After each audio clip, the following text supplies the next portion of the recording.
উড়োজাহাজ বায়ুমণ্ডল ও পরিবেশে নানা দূষণ ঘটায়। তা রোধে প্রথম 2018 সালে সুইডেনে সংগঠিত হয় ফ্লাইট শেম আন্দোলন। এর গড়পড়তা বাংলা অনুবাদ বলা যায় উড্ডয়ন নিন্দা আন্দোলন। মূলত উড়োজাহাজের জ্বালানি থেকে সৃষ্ট গ্যাস দ্বারা বায়ুমণ্ডল দূষণ ও জলবায়ু পরিবর্তনের প্রভাব রোধে এই আন্দোলনের অ্যাক্টিভিস্টরা কাজ করে থাকেন।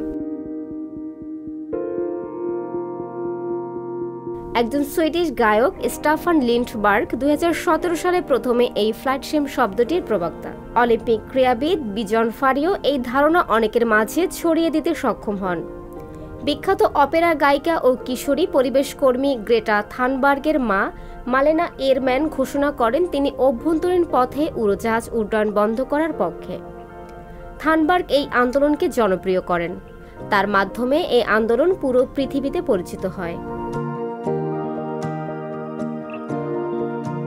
এই আন্দোলনের কর্মীদের মত হচ্ছে যে পথে রেল যোগাযোগ আছে সে পথে উড়োজাহাজ ভ্রমণ বাদ দেওয়া যায়, কারণ বিজ্ঞানীদের দেওয়া তথ্যে জানা যায় পৃথিবীর বায়ুমণ্ডলে 2.5 থেকে 5% কার্বন ডাই অক্সাইড নিঃসরণ হচ্ছে উড়োজাহাজ থেকে। এছাড়া আকাশযানগুলো ক্ষতিকর গ্যাস যেমন নাইট্রোজেন ডাই অক্সাইড নিঃসরণ করে, যা বায়ুমণ্ডলের জন্য ক্ষতিকর।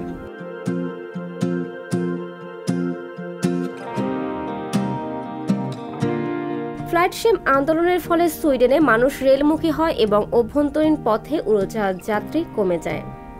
সুইডেনের প্রধান রেল পরিবহন কর্তৃপক্ষ রেকর্ড সংখ্যক টিকিট বিক্রি করে। দেশটির সবচেয়ে ব্যস্ততম বিমানবন্দর সুইডেবিয়া এয়ারপোর্ট কর্তৃপক্ষের মতে অভ্যন্তরীণ পথে আগের বছরের তুলনায় 9% যাত্রী কমে যায়। জার্মানিতে 2019 সালে আগের বছরের তুলনায় অভ্যন্তরীণ পথে উড়োজাহাজ যাত্রী প্রায় 12% কমে। একই সময়ে যুক্তরাষ্ট্র, ফ্রান্স ও ইংল্যান্ডে অভ্যন্তরীণ পথে প্রায় 21% যাত্রী নিরুৎসাহিত হয়। নেদারল্যান্ড ও বেলজিয়ামেও একই ঘটনা ঘটে। যুক্তরাষ্ট্র ভিত্তিক একটি উড়োজাহাজ পরিবহন সংস্থার জানায় গ্রেটা থানবার্গের মতো পরিবেশবাদীদের আন্দোলনের প্রভাবে দেশটিতে অভ্যন্তরীণ উড়োজাহাজ পরিষেবা 4% হ্রাস পায়, যা গত দশকের অনুপাতে 5% কম।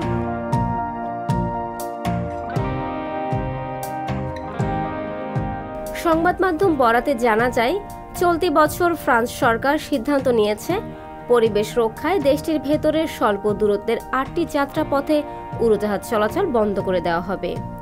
এর বদলে চলবে ট্রেন। ফ্রান্সের আইনটি নিয়ে ইউরোপীয় ইউনিয়ন নির্দেশনা দেয় 2টি শহরের মধ্যে উড়োজাহাজ চলাচল বন্ধ করার আগে এটা নিশ্চিত করতে হবে যাতে ট্রেনে করে 2টি শহরের মধ্যে 2.5 ঘন্টার ভেতরে যাওয়া যায়। এছাড়া ট্রেন চলাচলের সময়সূচি এমনভাবে সাজাতে হবে যেন যাত্রীরা তাদের গন্তব্যে অন্তত 8 ঘন্টা অবস্থানের সুযোগ পান। উড়োজাহাজ থেকে ট্রেনের দিকে শুধু ফ্রান্সই মুখ ফিরাচ্ছে এমন নয় বিষয়টি। ইউরোপের আরও কিছু দেশ একই পথে হাঁটছে।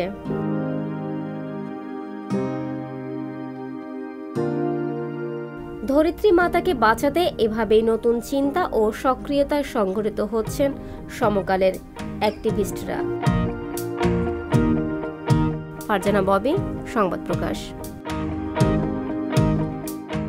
সংবাদ, ফিচার ও অনুষ্ঠানের জন্য ভিজিট করুন সংবাদ প্রকাশের ওয়েবসাইট এবং যুক্ত থাকুন ফেসবুক পেজ ও ইউটিউব চ্যানেলের সঙ্গে।